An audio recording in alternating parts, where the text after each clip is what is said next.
adop sang chu ave zo se ding na dam na hi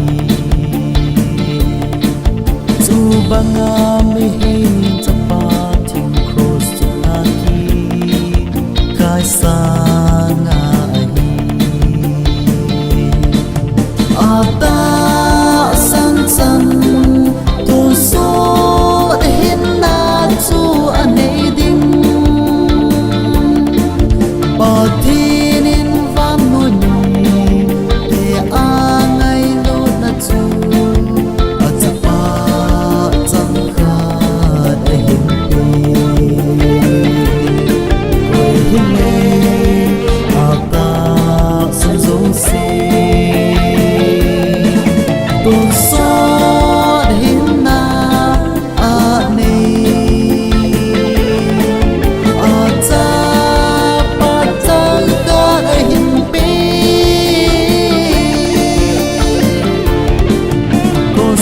cho han buông thong chang som le ke in hi ti hin a se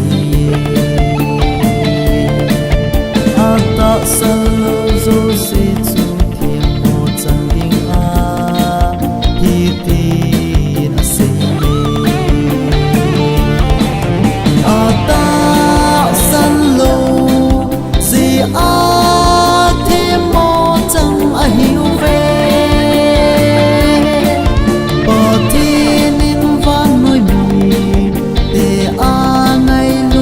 chu a chapa chang ka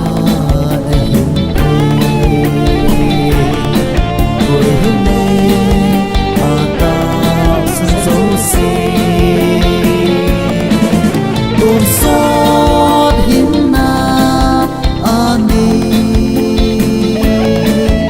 a chapa chang ka de hin pe